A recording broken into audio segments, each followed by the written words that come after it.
Hey, it's Bo from BEAU'D Not Broken. We are here with Jenny, and we're going to talk to her a little bit about. I'm trying to get the selfie stick. No, you're good right there. That's pretty good. I got the selfie stick going, so we're not going to rock the boat too much. Welcome to the Daily Bend from BEAU'D Not Broken.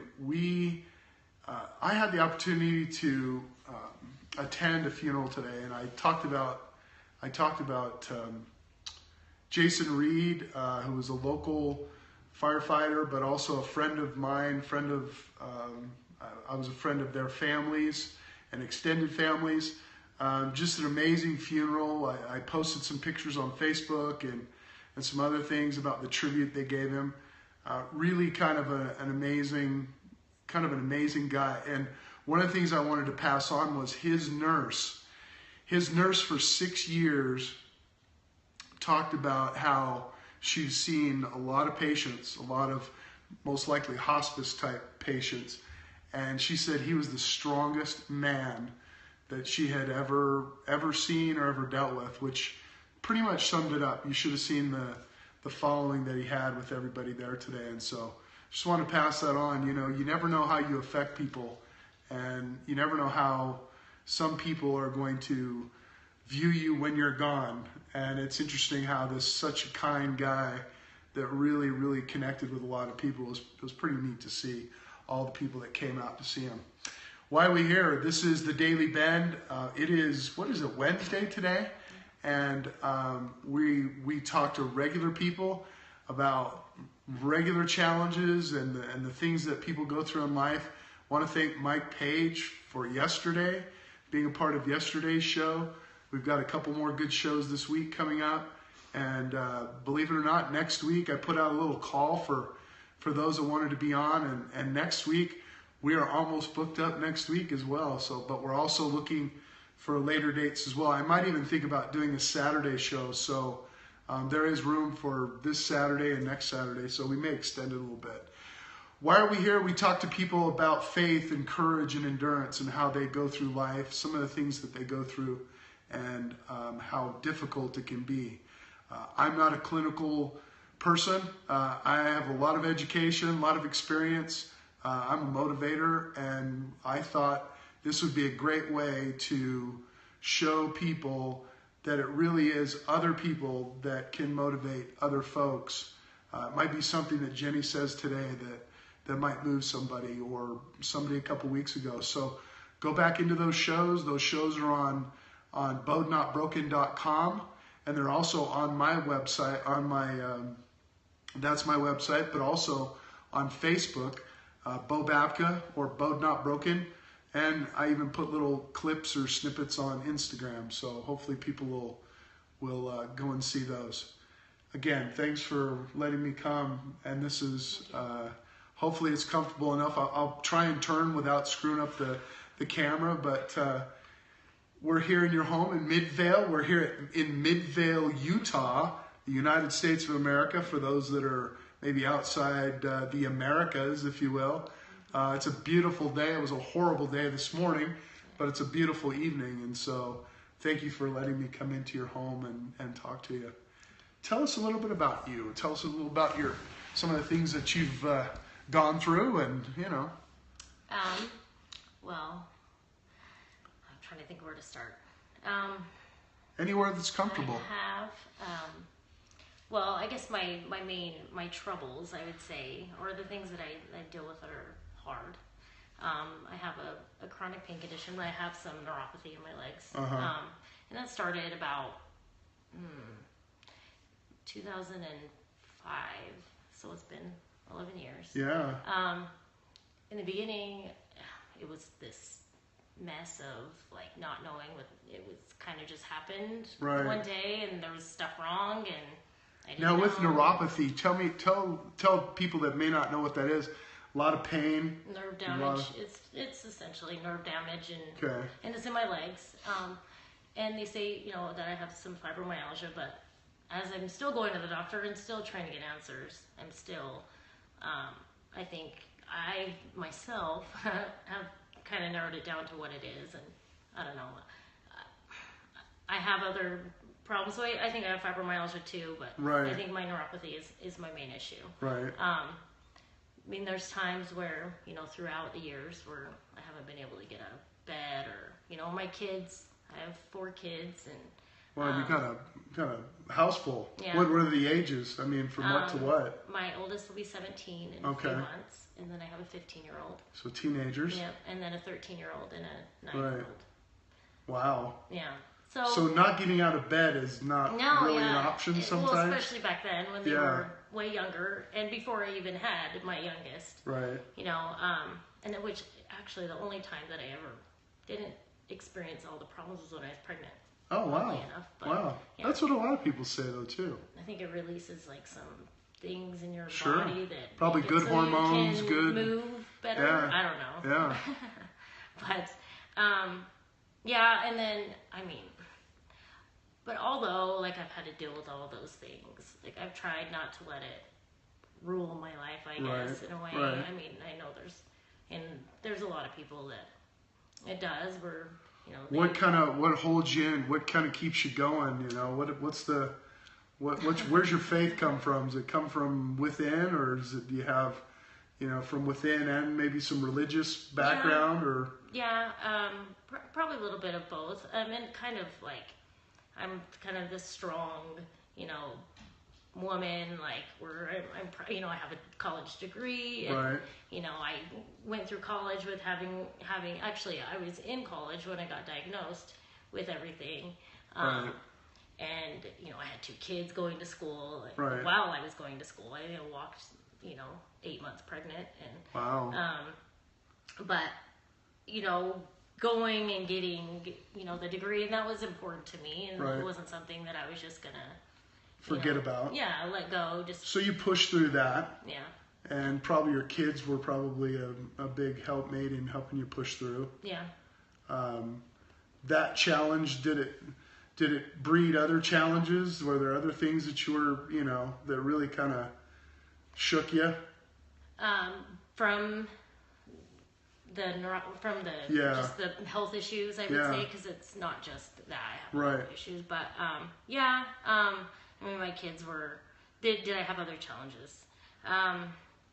Yeah, I was married to their dad we were together for 15 years, and we separated, and we got a divorce, and so then I was the sole, you know, provider for my kids. I have joint custody, and so they're with me for a week, and then they're with him for a week, but you know, that even made me more, you know, that I had to keep on. You were relied upon by a lot of people. Yeah, and that if I wasn't strong for them, then I don't know. I guess I wanted to be a good example. Right. You know, for them, and show them that, I don't know, you can get through anything, I suppose, if no matter how hard it is. I guess now they're to the age where, like, they know, like, or you don't feel well, and they take care of me now instead of me taking care of them, but which is nice. You know, I always worked, you know, full time, and gone to school when I went to school. I'm actually going to go back to school in a few months, but I don't know. I guess I kind of have the type of personality where I couldn't let, you know, be bedridden or let those things get you down. Right. And have you been able to identify with others that might have the same kind of ailments and things like that have helped you through, or did you just buck up and you know, read as much as you could, find out about as much as you could, and kind of do it on your own? In the beginning, I joined a support group. Actually, it was on WebMD, and I don't know, it must have been like back when. I mean, it was 10 years ago. Sure. And those people really, it helped to be able to talk to people. I was like the youngest person in there that was dealing with problems, and actually, like, to this day, I still stay in contact with those people, like, on Facebook, and you know, I talk to those people as much as I talk to, you know, my family sometimes, and I've never met them, but they've always been there, you know, for me throughout this whole time. I was 25 when, you know, I found out I had all these issues, and or the beginning of the issues, let's say. Right. And then, there's certain people, and Stephanie, for example, right. We've kind of been able to. And Stephanie, we had on a couple weeks ago. Yeah. Yeah, Stephanie, we had on a couple, and she has Lyme, and yeah. Yeah. You women, I know, right? You women that have to go through all this. Men are lucky. What's interesting is we've had a number of very strong, sometimes single women on, and I always ask them, what keeps them grounded, what keeps them going. And I would assume for you as well, it's your children and progression and things like that. Frustrations with jobs or income or work, kind of going through all this stuff. Do you have those as well? Yeah, a little bit. I mean, I've had really understanding employers. I mean, that's good. That's really good. Or the job I'm at now, I'm I feel like I'm a very successful person, and sure. I've been in the legal field for since 2003, I guess, so 13 years or whatever. But I feel like I'm successful when it comes to my career, and I'm valued and at my job, and I have, I don't know how to explain it, but sure. That's people like you. People actually like you at work. They actually like me. And that's a good thing. Yeah. They appreciate what you do. That can be important. Yeah. No. Yeah. And it's hard to find. Right. Too, someone that appreciates you, because I've had that too. Right. You find someone that doesn't, and it's harder to be sick. Is there a time? So you'll never get better? No, and actually you'll get worse. Yeah. Right. I don't mean to be very blunt there, but I've kind of figured. Well, I've gotten worse progressively, and so I've kind of figured out what happened. There's so many years went by that I had no idea what the heck was wrong. Like, I knew something was wrong, and I go to the doctor, and they're like, everything's normal. I saw a specialist for a while, and they treated me for fibromyalgia, but I always knew what my problem was. What did they say what it was? Was it from stress? They kind of did. Yeah, and I had a lot. Kind of like another guest we had on, and she, Lexi, we had her on, and her MS was kind of brought on by stress. I've been tested for MS. But I think we ought to talk about that stress. What stress do you think, being a single mom, trying to figure out how you're going to pay the bills?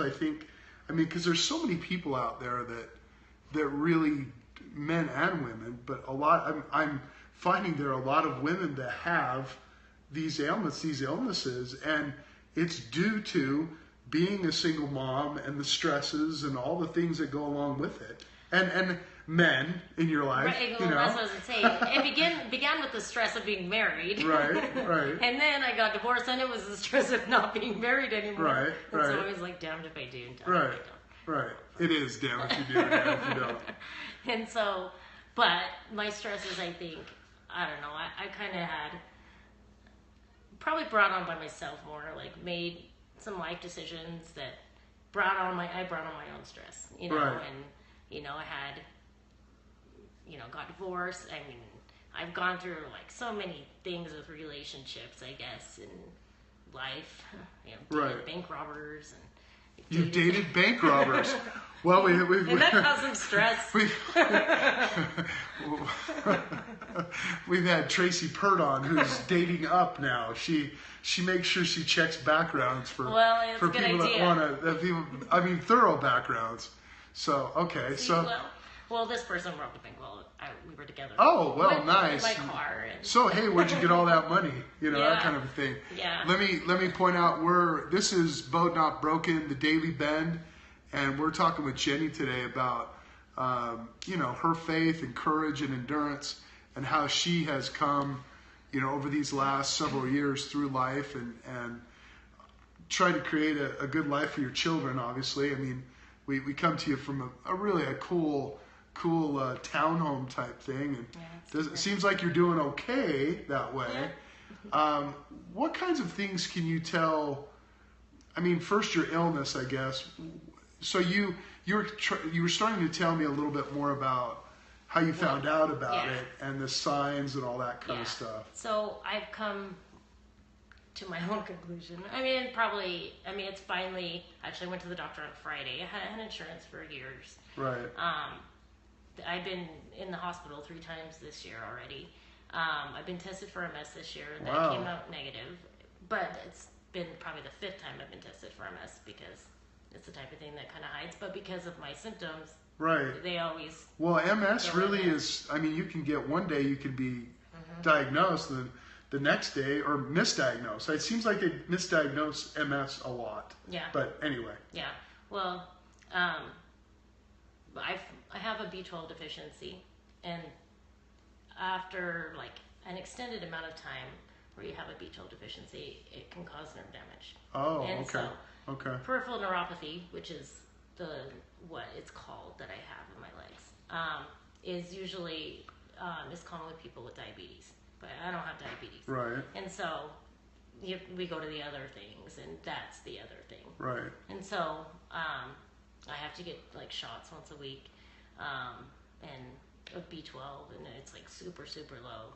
Like really, I don't know like what you need it for, but I know what happens when you don't have it. Right. And it causes permanent damage, and it's not something, at this point, it's not something that I can go back. Get better. Get better. No, it's just like kids would say, you're going to get better. Yeah, I'm not going to get better. So you've laid around the house and just decided that, you're going to let it take you, and you're going to do nothing, and you're going to blame everybody and be a victim. Because you got a hold of me. Yeah, exactly. The sarcasm is pretty heavy here. You got a hold of me, and I wanted to come because I the courage that it takes to get up every day, I'm sure, and the reasons you get up and do what you do.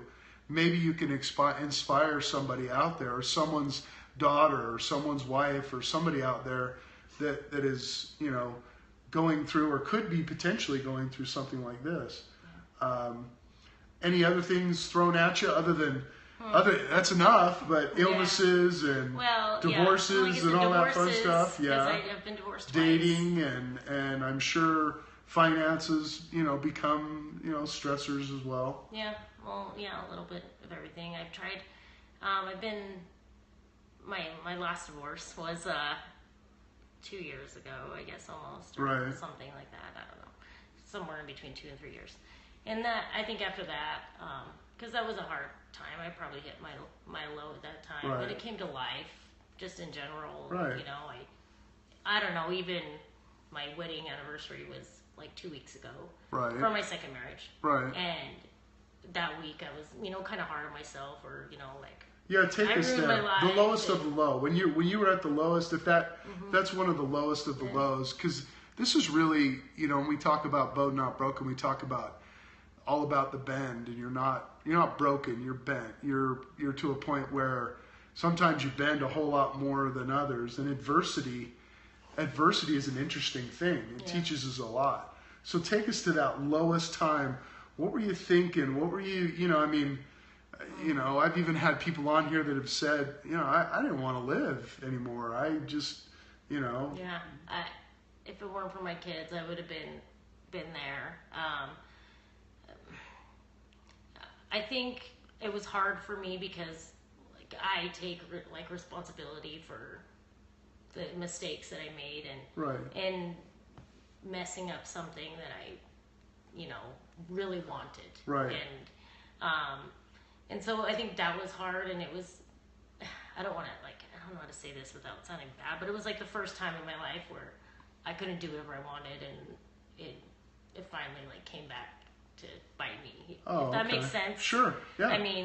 Sure. I don't know how to explain it. But you had dreams about something, and and wanted it to turn out okay. Yeah, and it didn't, and it was I guess everything surrounding that marriage was kind of difficult, and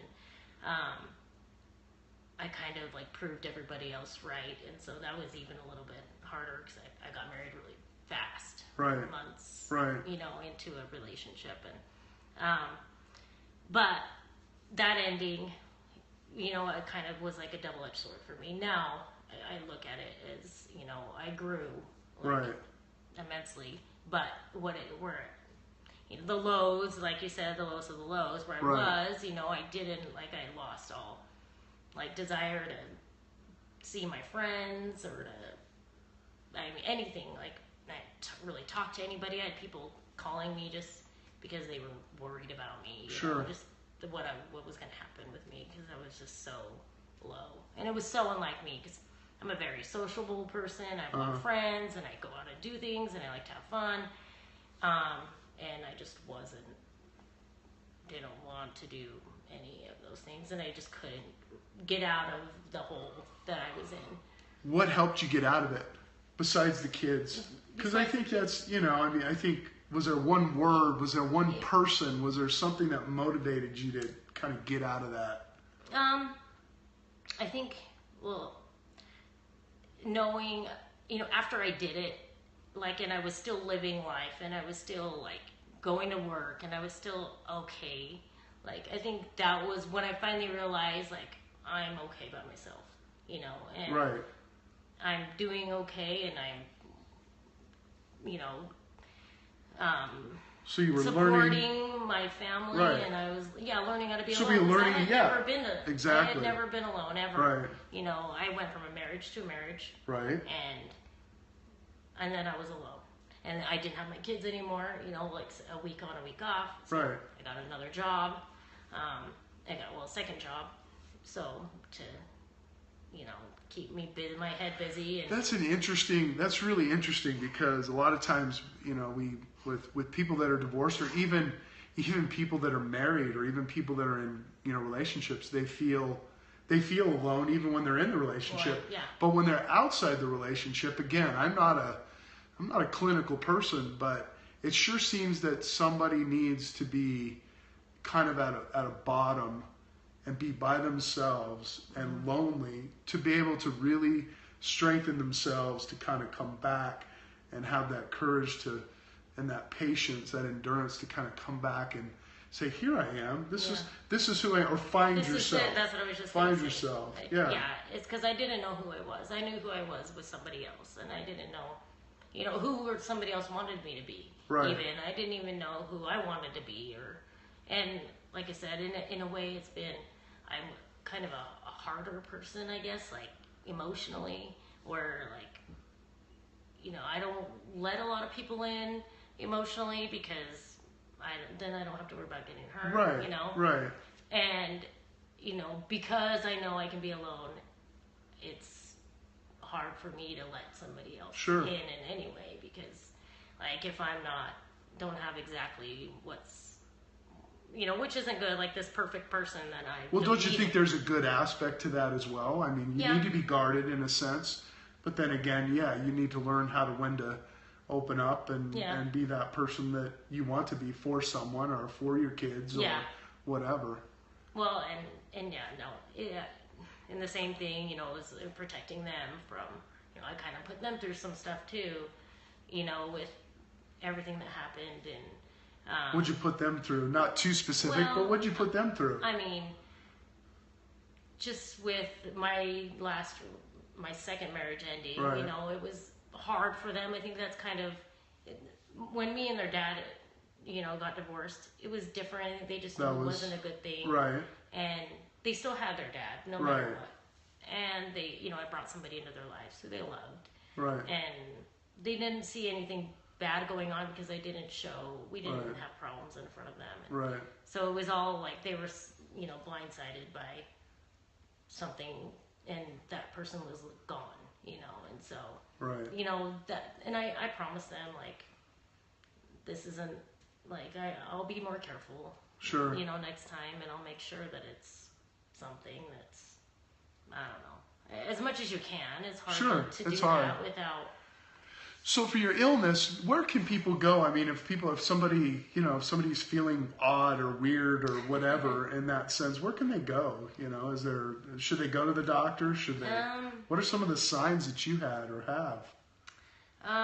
Well, most of my mostly pain, right? It's pain, and it's nerves. Like, I don't know, you can tell the difference between like a muscle pain, right, or like a joint pain, And a nerve pain, it's different because I think I have them all, and so I can differentiate between what I have here and what it's always in the same place for me.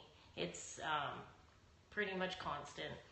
You know, sadly, I pretty much live on pain medication because it's been the Band-Aid for me for so long that it's just what it is now. Now that I have insurance and go in other ways with that, but. I guess the other thing that comes to mind is what do you think your kids see in you? I would imagine they see quite a fighter in you. Have they, is that, I mean, not that an illness is good, but, what have they been able to see in you that, is probably a real positive. Yeah. When you think it might be a negative. Yeah, in general, I mean, my kids will say stuff like, I'll get little cards or like, little notes that they'll write me and say, thank you for everything you do for us. And I mean, I put my daughter through private school by myself. Wow. She's only one, but sure. But it's still a sacrifice that I have to make. And she sees that, I tell them I work 2 jobs and I'm doing this so you guys can have a good life and so you can have a good education and you guys have everything you need and they've seen me at my low and they were really supportive I think at that time too, and they see that things are different now, that you're the I said it earlier, but you're the quintessential American woman, single woman that I wish some of these politicians would know about. I mean, it really is all this presidential crap and all the stuff that goes on, even the local politicians. It's just, it just always amazes me to sit down and talk to somebody that is really fighting the battle. I mean, you're fighting the battle and you're doing it with a smile and you're doing it. And I think you're really going to help somebody out there that, might be looking for, so you might have somebody contact you, now or down the road, with wanting to just talk because it really, a single mom trying to make it, it's pretty tough. There's a lot of older single moms out there that, will tell you it was just as tough then as it is now, but you're kind of the forgotten people, the person, if you get a deadbeat dad that walks away or you get somebody that just does whatever. So I'm glad we came by because I think that you're one of those people that people need to see and people need to listen to as far as, being not broken. Because if you were broken, you would have given up. You would have, just said, I'm done, I'm over. Anybody that comes to mind that you looked up to at these even now, low times, good times, that was a hero or somebody that may have kind of kept you thought, wow, they're kind of an inspiration for me? I mean, there's people that help me, sure. Through, more with support, I would say, than like being inspiring. I mean, any judgmental? I know you haven't finished any judgmental ones that just kind of, oh, she's a single mom and, I don't, she's not making all the right choices kind of thing. Yeah.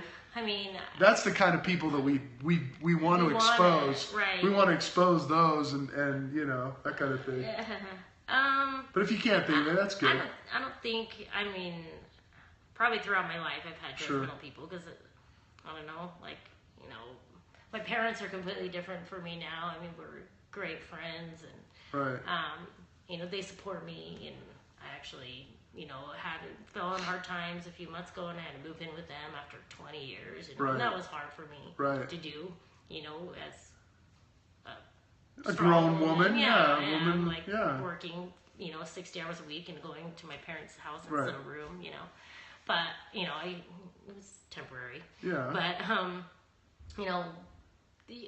there were times, throughout my life that they were judgmental, but, I look back on it and it kind of, I wanted to be better, sure. For them. The real judgmental people, like, I don't really care about those people, I guess. Well, good. I try not to. So your inspirations, any inspirations in your life? I interrupted you. No, I don't know, like about inspirations as much as, like I said, my supporters. I mean, I have great friends. I met one person, you know, after my second divorce who was I would say a key person in building my confidence back up and my self-esteem and everything that I had lost, you know, within myself that, you know, that turned out to be a great friend.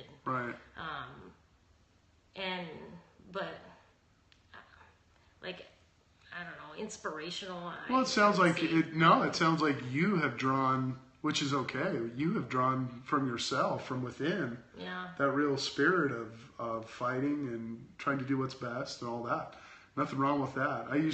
That's usually a general question that I ask. Yeah. Any favorite movies that you know, I always have to ask that one too. Any inspirational favorite movies that kind of make you, that's my life, or I want that life, or anything like that? No. Can't think of any. No sitcoms or nothing, huh? Oh, well, it sounds so weird, so dumb. So Glee.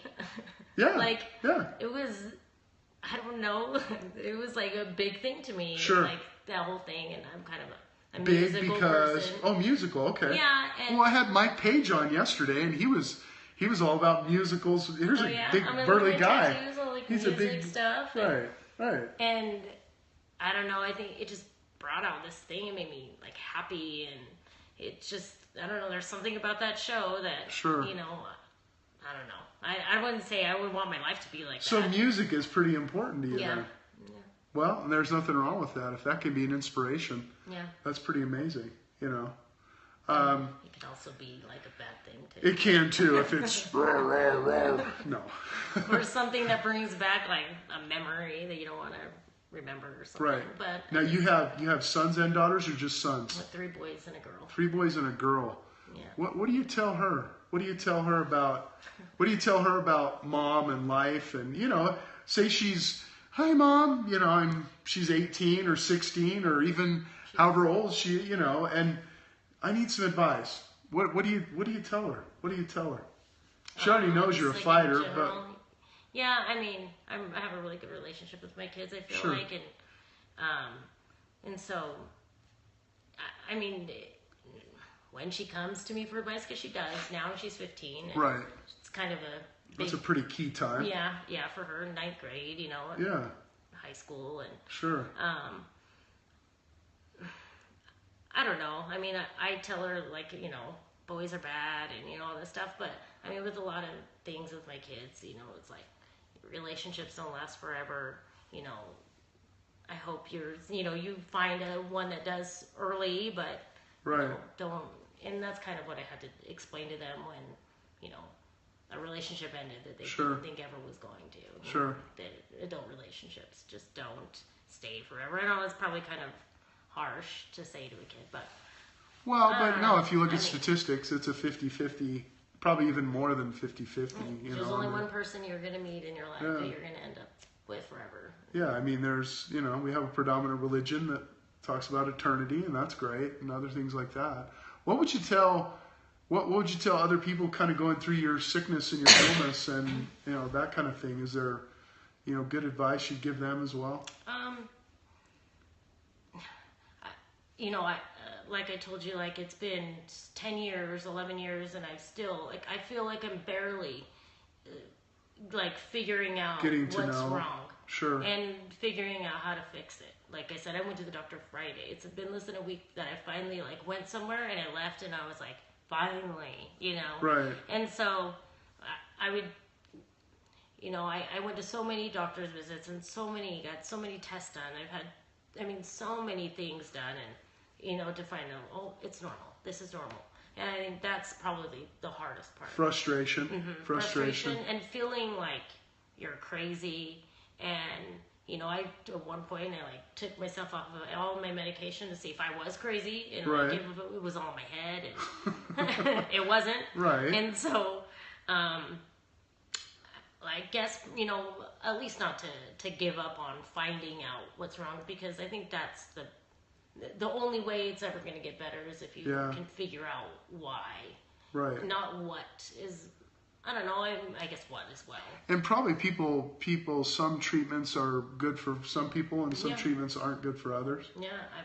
I think you need to, on your Facebook, you probably ought to, I'm not telling you what to do, but you probably ought to find, support people on Facebook and, swap stories and things like that. Because I know it can be a very debilitating type of thing that, and you go through. It's hard to talk to somebody that doesn't understand. Right. It's somebody can be sympathetic sure. But if they don't understand, right. It's just. And I think that's different. important. I think it's important for people to talk that have the same kind of diagnosis or something like that. Yeah.